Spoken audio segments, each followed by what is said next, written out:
जरा सा कारतूस पड़ता है और वो जो है 1 किलोमीटर दूर तक आवाज आती है।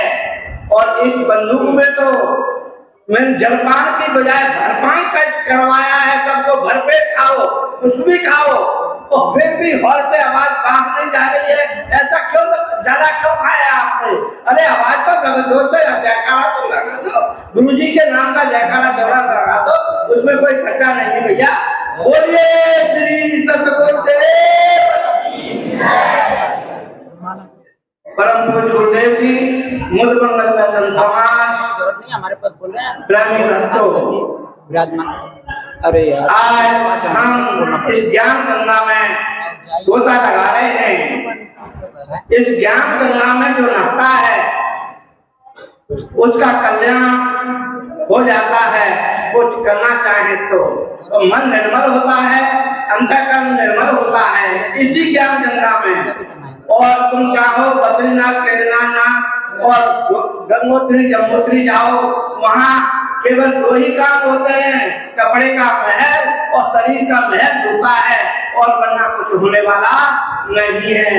तो आप गुरु के दरबार में आए हैं, सतगुरु की शरण में आए हैं, तो सत्संग संतों के मुखार बिंदु से जो प्रेमी भक्त जो हैं अपना अमूल्य समय लेकर के आए हैं, वो सत्संग में कुछ लेकर के और कुछ अपने अवगुणों को गुरु के शरण में समर्पित करके छोड़ के जाना चाहिए और सद्गुण लेकर के जाना चाहिए। तो इस प्रकार से आज बड़ा अमूल्य बना है ये समय हमारा।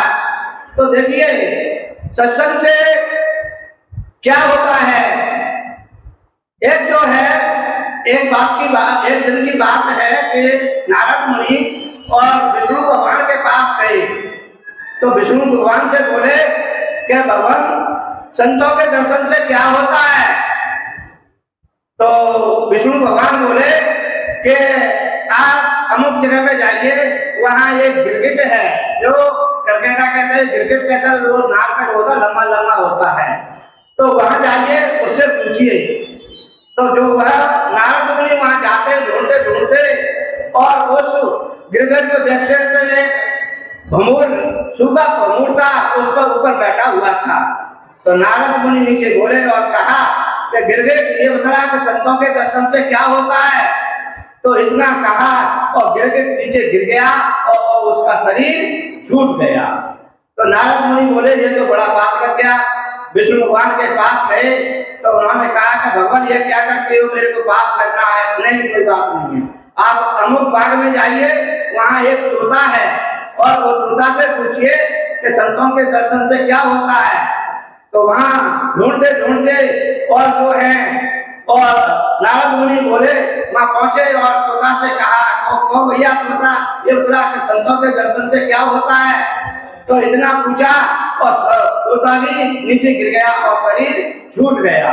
और नारद मुनि घबरा गए कि ये तो पाप पे पाप लग रहा है, नारद मुनि मेरे को कहिए विष्णु भगवान क्या कर रहे हैं। तो वहाँ पहुंचे तो विष्णु भगवान से कहा कि भगवान ये क्या कर रहे हो? कि कोई बात की चिंता मत करो।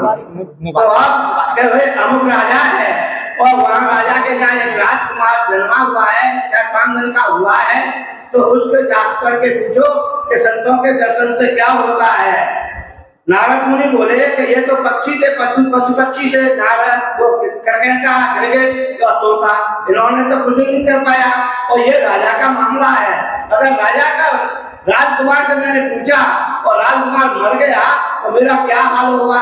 फांसी पे सीधा फांसी पे चढ़ाया जाएगा। तो नारद विष्णु भगवान बोले कि नहीं चिंता मत करो, जाइए आप।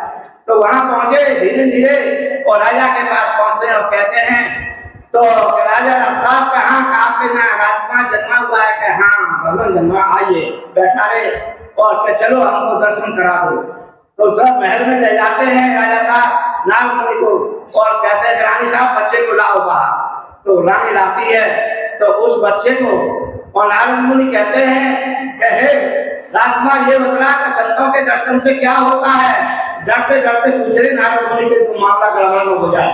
तो वो बच्चा कहता है कि भगवान मैं पहले जन्म में गिरगिट था, जो संतों का दर्शन हुआ वो मेरी योनि छूट गई, फिर मैं तोता का जन्म लिया मैंने, और तोता के जन्म में मैंने संतों के दर्शन किए, तो फिर मुझे आज मनुष्य जीवन मिला है, मैं मनुष्य जीवन में बैठा हूँ, ये संतों का दर्शन का लाभ है।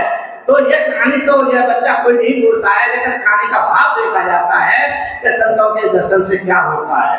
तो उसी प्रकार से सत्संग 4 घंटा 3 घंटा पार्टी संत रोजीना घर समझाएंगे बुझाएंगे, लेकिन 3 दिन तक पार्टी ज्ञान देंगे, लेकिन एक पंडित आ जाए ना तो पंडित 1-2 मिनट में और सब पार ज्ञान का पानी फेर देता है और अपनी कहानी को और पत्थर पूजा को और करवा देता है, तो वो नहीं समझता है। एक पंडित था, वो कथा पढ़ रहा था, तो कथा में प्रश्न उसका चल रहा था कि देखो भाई, बीड़ी तंबाकू अंडा मांस मदरा जितने भी विषय हैं उनको सबको छोड़ना चाहिए, ये निषेध है, ये सब मनुष्य के लिए लाभ के कारण नहीं है। तो ऐसे प्रसंग से वो समझा रहा था जनता को, और 4 बजे ही कथा समाप्त हो गई, और कथा समाप्त होकर के पंडित बाहर निकल गया और जा करके एक दुकान थी और दुकान पर बैठ गया, और बैठ करके उसने राजहंस तंबाकू लिया और चूना लिया, हाथ पर रगड़ने लगा, पटपट करने लगा। तो एक गरीब भक्त था, तो उसने कहा कि पंडित जी कहाँ, अभी तो तुम मंच पे समझा रहे थे कि तंबाकू बीड़ी अंडा मांस मदरा सिगरेट नहीं पीना चाहिए, और आप ये क्या कर रहे हैं। तो पंडित कहता है, अरे बाप रे भक्त, तू नहीं जानता है क्या पंडित का मुख गंगोत्री जमोत्री होता है, तू नहीं जानता इस बात को, पंडित का मुख गंगोत्री और जमोत्री होता है। बहुत बढ़िया पंडित भगत के समझ में बात आ गई, और भगत क्या करे, उसके माता पिता मर चुके थे, उसमें इतना पैसा नहीं था, तो गंगोत्री जमोत्री में उन हड्डियों का फूल डाले आता, उसके हड्डियों का फूल बक्से में रखे थे। तो भक्त ने पूछा, ऐसा मौका मेरे को कहाँ मिलेगा। वो घर के लिए गया, दौड़ा और हड्डियों को सिर पर खींच करके और कागज की पुड़िया में बांध करके लाया और पंडित जी को दे दी। तो पंडित जी ने समझा कि भक्त अपना अच्छा है, कोई अच्छी चीज लाएगा, तो उस पुड़िया को सीधा डायरेक्ट वहां पे डाल दिया और डाल करके इधर उधर घुमा रहा है, लेकिन पंडित उसमें खट्टा मीठा चल रहा, कुछ स्वाद नहीं आ रहा। तो पंडित बोला, भगत ये बदला, इसमें क्या चीज थी, कौन सा गुटखा था ये, इसमें कोई स्वाद नहीं आ रहा है। अरे पंडित जी, मेरे माता पिता पे हड्डियों के जो फूल कहते हैं वो थे, मेरे पास पैसा नहीं था तो वहाँ इधर दूर जाता, तो इसलिए मैं गंगोत्री जमोत्री मेरे पास में आ गई, तो उसमें मैंने डाल दिया। पंडित बोला, अरे तू तो मेरा दिन खराब कर दिया। अरे दिन का तुम तो गंगोत्री जमोत्री होता है पंडित का, आप ही तो कह रहे थे, तो मैंने तो उसमें मुख में गंगोत्री जमोत्री नहीं डाला है। तो इस प्रकार से पंडित का टैक्स मनुष्य के जीवन में सारे जीवन पंडित के टैक्स से उड़ नहीं हो सकता है। किसके बिना, पारक के ज्ञान बिना। जब पारक का ज्ञान आपके अंदर हो जाएगा तो आप पंडित के टैक्स से बरी हो जाएंगे। लेकिन मनुष्य बंधना को बंदे कर रहे, आप ये मेरा, आप जियत लग आप फर कर मुए कहाँ घर तेरा।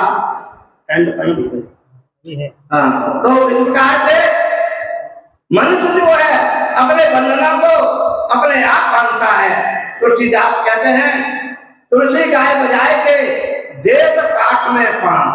सदगुरु कबीर साहब के ज्ञान में मोह ममता सबसे बड़ा बंधन है, और इस बंधन में मनुष्य गाय बजा करके जब शादी करने के लिए जाता है तो लाखों रुपया का पैसा खर्च करता है, तमाशा बजाता है, ढोल तमाशा और गाय बजा करके और शादी रचाता है, शादी करता है। तो एक बार की बात है कि एक लड़का एक लड़की की शादी हो रही थी, तो शादी हो रही थी, बारात गई थी, लड़की के जहाँ पहुंची, सवेरे में बारात विदा हो रही थी, तो लड़की जो है अपने माँ बाप से और परिवार वालों से जुदा अलग हो रही थी, लड़की रो रही थी, और लड़का अपने यार दोस्तों में बैठा था, हंस रहा था।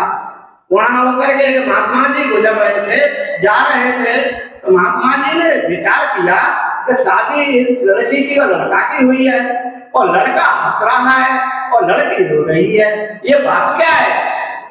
महात्मा ने विचार किया कि पूछना चाहिए, तो उस लड़की के पास गए महात्मा जी और कहने लगे, बेटा ये बतला, शादी तुम्हारी दोनों की हुई है, लड़का और लड़की की, और तू रो रही है और ये लड़का हंस रहा है, ये बात क्या है?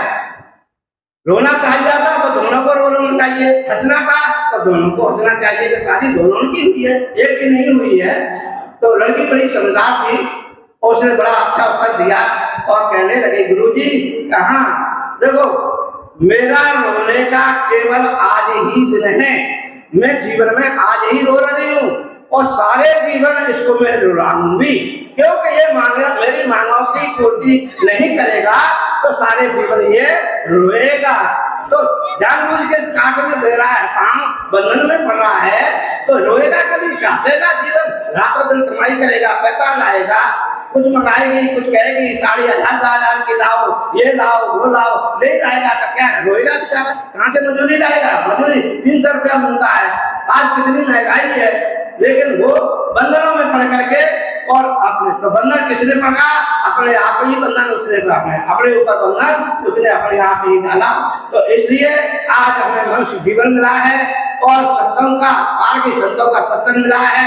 ऐसा समय हमें एक घड़ी आधी घड़ी आधी मुझ से आज तुलसी संगत साधु की कटे कोट अपराध।